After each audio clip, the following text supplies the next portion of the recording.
Kami persilahkan Bapak Agus Harimurti Yudhoyono.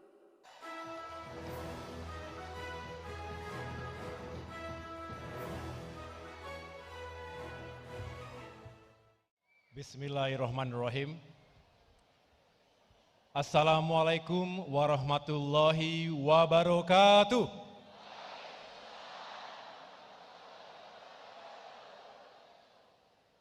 Salam sejahtera untuk kita semua. Yang sama-sama kita muliakan, Ketua Majelis Syuro Partai Keadilan Sejahtera, Habib Salim Segaf Al-Jufri. Sekali lagi tepuk tangan untuk beliau beserta Ibu. Yang saya hormati Presiden PKS Bapak Ahmad Syaiqo beserta Ibu, Sekjen PKS Habib Abu Bakar Al-Habsyi beserta Ibu, seluruh jajaran pimpinan, pengurus, serta kader dan simpatisan PKS dimanapun berada, yang terkenal sebagai kader yang loyal dan militan. Terima kasih atas sambutannya hari ini. Saya bisa merasakan betul energi positif yang dahsyat yang dihadirkan di Istora Senayan hari ini.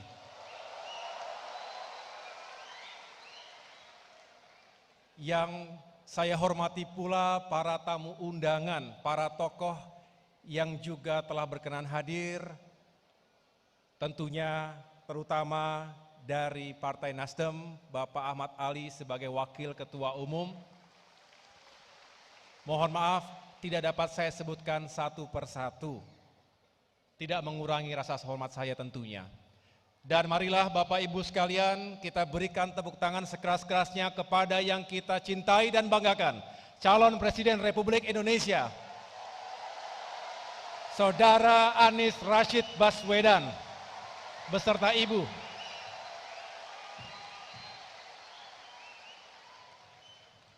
Semoga Mas Anies diberikan kesehatan dan tentunya kesuksesan, kemenangan besar bersama-sama kita semua. Yang juga kami muliakan tentunya Wakil Presiden Republik Indonesia ke-10 dan ke-12, Bapak bangsa kita semua, Bapak Yusuf Kala. Belum lama ini beliau berulang tahun yang ke-81. Semoga panjang usia, barokah, dan bisa mengawal perjuangan generasi penerus Bapak kita semua. Dan tentunya sebelum saya lanjutkan, izinkan saya juga menyampaikan salam kepada seluruh kader PKS dari Bapak Susilo Bambang Yudhoyono.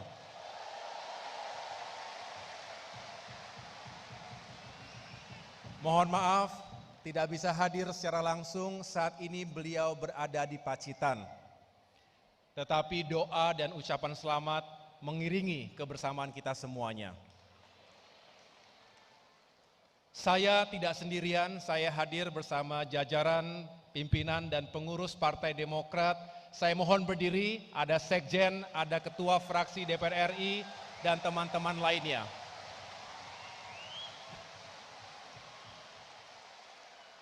Mereka sehari-hari bersama saya, siap membantu perjuangan, bersinergi dan berkolaborasi dengan PKS dan tentunya dengan Nasdem. Alhamdulillah, kami keluarga besar Partai Demokrat turut berbahagia atas peringatan Milad PKS yang ke-21. PKS pernah menjadi bagian penting dari pemerintahan Presiden SBY selama 10 tahun, dari 2004 hingga 2014. Tentu ada banyak pertemuan visi kebangsaan di antara kita yang menjadi bekal bagi upaya menjaga persatuan dan kesatuan, memajukan demokrasi, pembangunan dan peradaban, serta bersama-sama mewujudkan keadilan dan kesejahteraan. Bekal ini yang semakin menguatkan kebersamaan kita, bersama-sama Partai Nasdem, Demokrat dan PKS beberapa saat yang lalu, kita telah mengusung Mas Anies Rashid Baswedan sebagai bakal calon presiden. Insya Allah, Mas Anies dan kita semua bisa benar-benar menghadirkan harapan baru, harapan bagi rakyat untuk mewujudkan perubahan dan perbaikan di negeri kita ini. Tema perubahan dan perbaikan menjadi sentral dan tentunya menjadi pesan kunci hari ini. Sebuah tema yang kami serap langsung dari rakyat setiap berkeliling Nusantara, dari Aceh hingga Papua. Setiap melakukan dialog dengan rakyat dari berbagai kalangan, berbagai profesi, berbagai latar belakang, juga lintas generasi, karena tentu ada generasi tua tapi juga generasi yang muda. Di sana sini, di stasiun, di bandara, di pasar, di restoran, di kafe-kafe, di tempat-tempat fitness, kami mendengarkan masyarakat kita yang benar-benar mengharapkan agar perubahan itu segera terjadi. Karena rakyat hari ini menghadapi banyak sekali permasalahan. Betul ya Bapak Ibu sekalian ya? Masalah ekonomi dan kesejahteraan. Harga-harga bahan pokok yang naik, mahal, sulit untuk dijangkau. Pupuk langka dan mahal. Sementara itu penghasilan tidak membaik, daya beli turun. Sedangkan kita tahu bahwa kesejahteraan ASN, TNI, Polri juga stagnan, tidak kemana-mana. Lapangan pekerjaan sulit, banyak yang sudah lulus kuliah tapi tidak mendapatkan pekerjaan. Sedangkan anggaran negara yang digelontorkan untuk pembangunan proyek-proyek mercusuar tidak bisa dirasakan langsung oleh masyarakat kecil atau wong cilik. Di sisi lain, utang Indonesia terus membengkak, lebih dari 7.800 triliun. Bertambah lebih dari 5.000 triliun sejak 8 tahun yang lalu. Jauh di atas keamanan fiskal negara kita. Para tokoh nasional termasuk Pak Yusuf Kalla mengingatkan siapapun presidennya ke depan, siapapun yang akan memerintah ke depan akan terbebani dengan utang yang sangat berat. Jadi Mas Anies Baswedan, ini merupakan tantangan terbesar nanti jika insya Allah Tuhan menakdirkan Mas Anies menjadi Presiden Republik Indonesia. Selain itu, Bapak Ibu sekalian, banyak yang merasakan praktik penegakan hukum yang seolah tajam ke bawah, tumpul ke atas. Tajam ke lawan, tumpul ke kawan. Kita tahu, mengamankan kawan politik dari proses hukum adalah obstruction of justice atau menghalangi penegakan hukum. Sedangkan menggunakan instrumen, saya ulangi, menggunakan instrumen hukum untuk menghabisi lawan politik, namanya abuse of power, penyalahgunaan kekuasaan. Kedua-duanya tidak sepatutnya terjadi di negeri tercinta Indonesia ini. Sementara itu, kualitas demokrasi mengalami kemunduran. We are on the verge of a serious democratic regression. Seperti di jurang, sebentar lagi kita jatuh kepada demokrasi yang makin mundur ke belakang. Yang berani bersuara seolah dianggap sebagai musuh negara. Kita yang kritis, PKS, Nasdem, Demokrat, kalau kritis dibilang musuh negara. Bukankah negeri ini milik kita semuanya? Jangan sampai ada masyarakat yang merasa terbungkam, takut bersuara di negerinya sendiri. Kita juga tidak ingin kebencian, polarisasi dipelihara, menganga, sengaja dilancarkan hanya untuk kepentingan politik semata. Atas berbagai persoalan tadi Bapak Ibu sekalian, rakyat menyampaikan aspirasinya kepada kami untuk mengusung agenda besar perubahan dan perbaikan di semua sektor kehidupan bermasyarakat dan bernegara. Khususnya di bidang ekonomi dan kesejahteraan rakyat, di bidang penegakan hukum dan keadilan, serta di bidang demokrasi dan kebebasan sipil. Agenda perubahan dan perbaikan inilah yang juga menyatukan ketiga partai dalam koalisi, sejalan dengan gagasan bakal calon presiden kita, Mas Anies Baswedan, yaitu meluruskan jalan, menghadirkan keadilan. Untuk itu, kepada para sahabat sekalian, Demokrat tentu mengajak kita semua menghadirkan solusi yang efektif untuk perbaikan, terutama kebijakan ekonomi dan fiskal, yang tepat, yang adil, yang berorientasi pada peningkatan kesejahteraan rakyat. Agenda perubahan dan perbaikan yang lain adalah mewujudkan tata kelola pemerintahan yang tentunya baik atau good governance yang tidak lepas dari prinsip-prinsip transparansi, akuntabilitas, dan juga partisipasi. Itulah agenda utama kita. Untuk mewujudkan good governance ini tentu dibutuhkan karakter dan kapasitas sumber daya manusia Indonesia yang unggul, yang produktif dan juga berkarakter. Hari ini adalah hari yang tepat, tanggal 20 Mei 2023, untuk kita kembali ke kitoh cita-cita kemerdekaan Indonesia, yaitu mencerdaskan kehidupan bangsa, utamanya generasi muda, generasi milenial, generasi Z yang jumlahnya semakin besar dari waktu ke waktu. Kita ingat momentum sejarah 20 Mei 1908 dan reformasi nasional 21 Mei 1998. Bahwa generasi muda terdidik yang telah terbukti menjadi motor penggerak perubahan bangsa. Mudah-mudahan generasi muda hari ini juga menjadi motor penggerak perubahan dan perbaikan untuk Indonesia yang semakin baik ke depan. 2024, 2045 dan selanjutnya.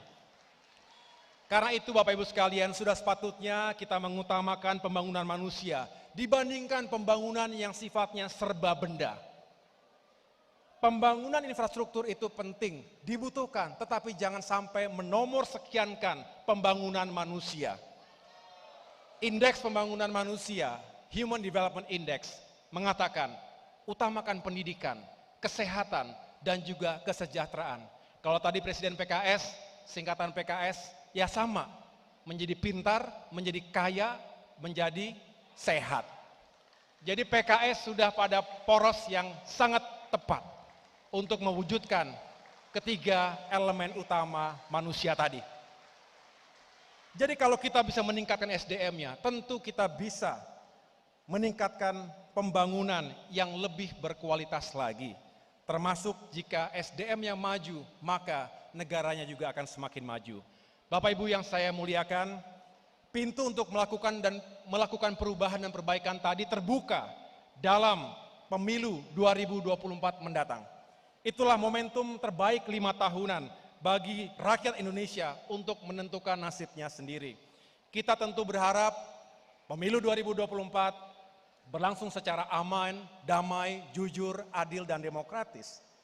Dan kita berharap para penyelenggara pemilu yang kami muliakan benar-benar bisa bersikap netral dan independen. Tidak partisan. Mungkin, sekali lagi mungkin akan terjadi intervensi, intimidasi, bahkan kecurangan. Tapi kita semua, koalisi perubahan harus kuat, harus bersatu dan berani menghadapinya.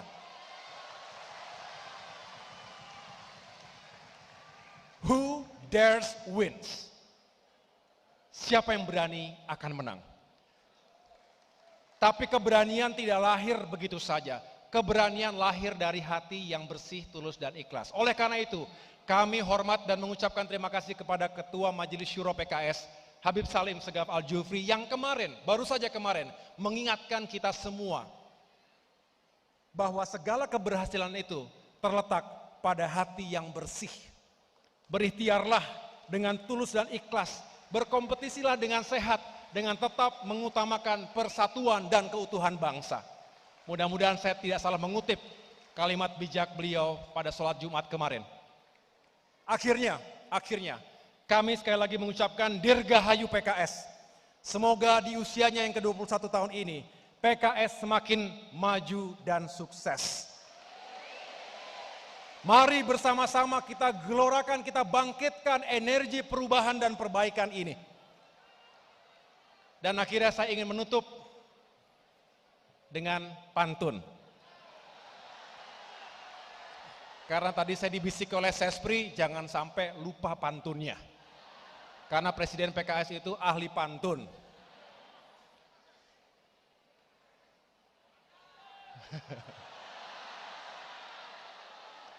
Makan alpukat enaknya pakai es. Lebih senang kalau dicampur durian. Selamat Milad ke-21 untuk PKS.